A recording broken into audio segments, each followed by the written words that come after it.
BJP के नेता बहुत सही नहीं हैं। उन लोगों ने भी बहुत सारा करप्शन किया है और बहुत सारे ऐसे काम हैं जो बीजेपी नहीं कर रही, जो उन्हें करना चाहिए। हाँ, लेकिन इतना ज़रूर कह सकते हैं कि बीजेपी ने ऐसा कोई आज तक कार्य नहीं किया है जिससे देश को कुछ ज़्यादा नुकसान हुआ हो या किसी एक विशेष वर्ग को नुकसान हुआ हो। बीजेपी को हम इतना बोल सकते हैं, बीजेपी के द्वारा किया गया कोई भी काम गलत नहीं है जिसका गलत इम्पैक्ट हुआ हो।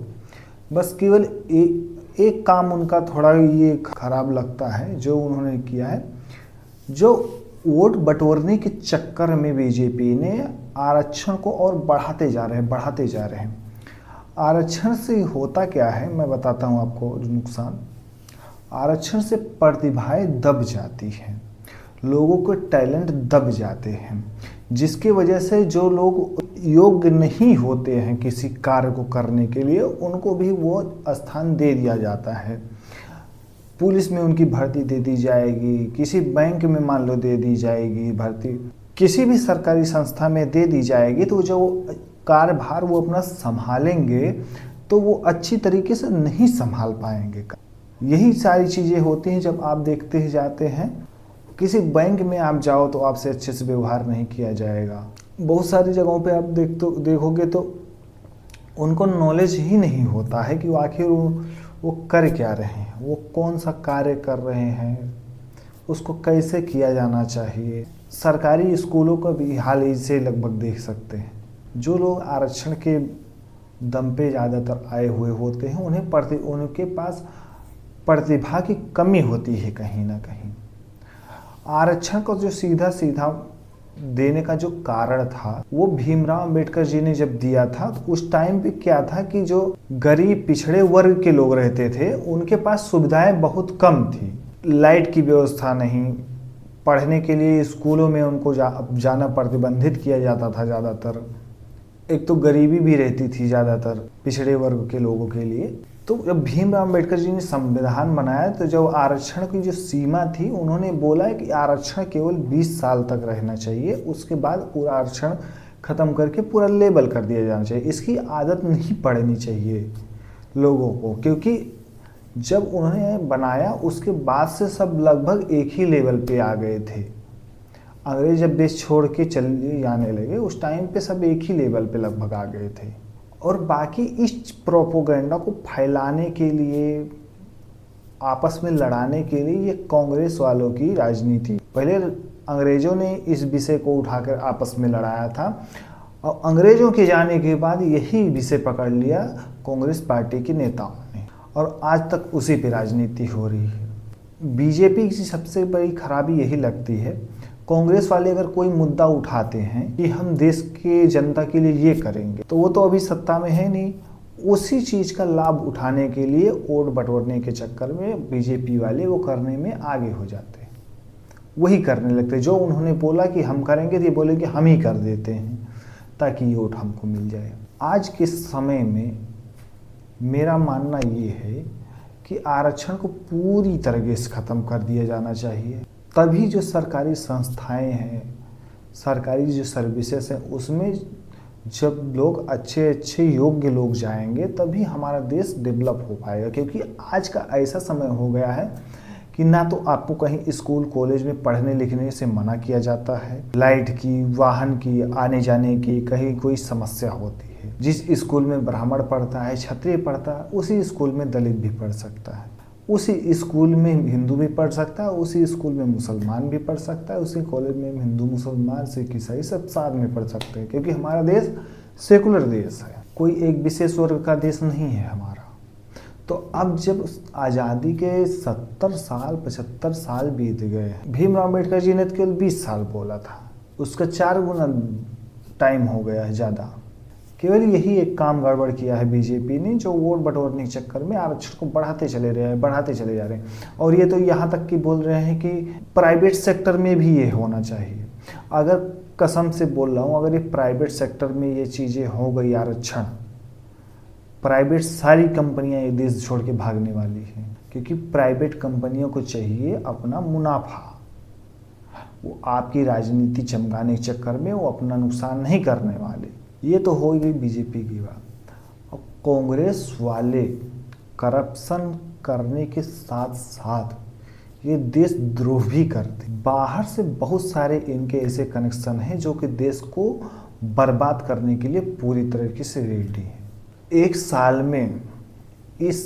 साल में राहुल गांधी जी लगभग 128 विदेशी यात्राएं कर चुके हैं और अकेले जाते हैं, बिल्कुल जैसे आम जनता जाती है, हम और आप जाते हैं, बैग उठाए चल दिए, सेम वो भी ऐसे करते हैं। उनकी कई सारी वीडियो आपको यूट्यूब पे या फिर सोशल मीडिया पे मिल जाएगी। ये लोग इतने करप्शन करना तो वो तो लगभग सब नेताओं की कॉमन बात होती है, लेकिन ये लोग ऐसा काम करते हैं पूरा देशद्रोह वाला काम। ये लोग देशद्रोह करते हैं, साथ में ये नरसंहार भी करवाते हैं।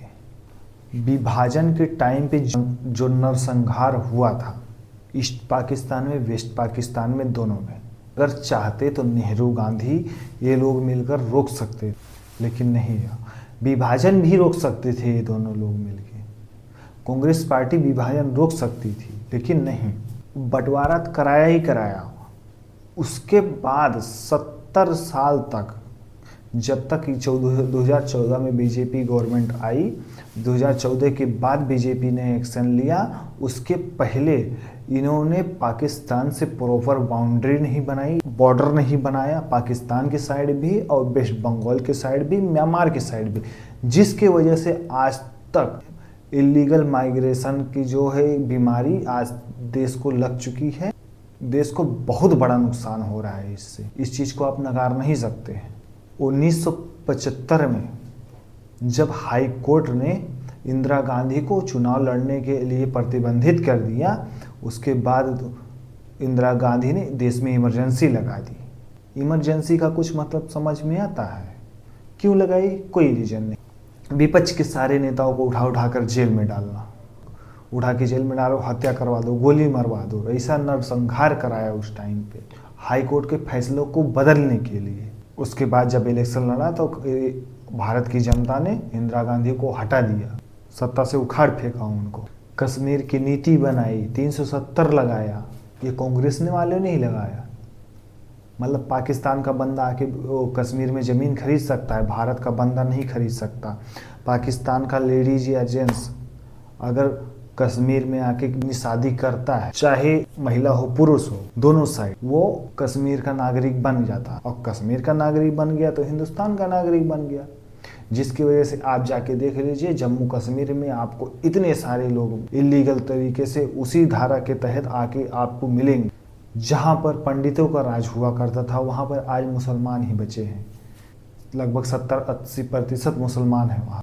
उसके बाद पंडितों का नरसंहार किया गया।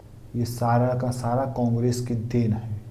बीजेपी के टाइम पे बहुत सारी गलतियां हुई, बहुत सारे करप्शन हुए, लेकिन बीजेपी की वजह से किसी का नरसंहार नहीं करवाया उन्होंने, ना तो कि अपने देश से गद्दारी की। कांग्रेस वाले दूसरे देश में जाते हैं, अपने देश का बुराई करते हैं। कांग्रेस वाले किसी भी देश के फंक्शन में कि 15 अगस्त 26 जनवरी किसी में लाल किले पे कभी नहीं उपस्थित होते। संसद में इनकी उपस्थिति बहुत कम होती है। ये सोशल मीडिया पर जाएंगे, अपने मुद्दे बताएंगे लोगों को, फेक झूठ वोट चोरी जैसे मुद्दे, ये बिल्कुल झूठ है। इनको कई बार सुप्रीम कोर्ट ने लताड़ा है कि आप जो बोलते हैं इसको सोच समझ कर बोला कीजिए, कुछ तथ्य, कुछ सबूत होने चाहिए आपके पास। ये केवल जनता को बरगलाने के लिए कुछ भी बोल देते हैं, क्योंकि जानते हैं जनता तो भोली भाली है, मूर्ख है, वो कौन सा रिसर्च करने जा रही है। कभी बोलते ईवीएम हैक है, कभी बोलते वोट चोरी है। जब इलेक्शन कमीशन ने इनसे कहा कि अगर ईवीएम हैक है तो आप आइए प्रमाणित कीजिए, वो गए ही नहीं, वहाँ पे नहीं गए। इस बार जब वोट चोरी का मामला हुआ तब भी जो हुआ कि आप आइए निर्वाचन विभाग में आकर लिखित में दीजिए, वो भी नहीं। आप हाई कोर्ट जाइए, सुप्रीम कोर्ट जाइए, वहाँ पे जाके प्रमाणित कीजिए, बताइए, वहाँ भी नहीं गए। बोलते हमारा ये काम नहीं है, हम सुप्रीम कोर्ट हमको देख रहा होगा, वो फैसला लेगा। सुप्रीम कोर्ट के पास इतना फालतू टाइम है कि इनके जैसे मूर्खों को वीडियो देखे बैठ के वोट पाने के चक्कर में, एक विश्वास वर्ग को खुश करने के चक्कर में हर फैसला उन्हीं के पक्ष में। हिंदू भाड़ में जाए, हिंदू मरे कटे कुछ भी हो, ये वोट पाने के चक्कर में इलीगल माइग्रेशन कराते हैं, दूसरे देश से लोगों को बुलाते हैं, उनको आईडी आधार कार्ड वोटर आईडी बनाते हैं, उनसे वोट लेते हैं और बन जाते हैं देश के प्रधान नेता बनने की तैयारी करते हैं। इसलिए हम लोग बीजेपी को सपोर्ट करते हैं। बीजेपी में बहुत सारी कमियां हैं, लेकिन देशद्रोह कभी नहीं कर सकती बीजेपी के लोग। 1984 में इंदिरा गांधी की जब हत्या हुई, उन्होंने बिना कुछ जांच कराए लाखों सिखों की लाशें बिछा दी।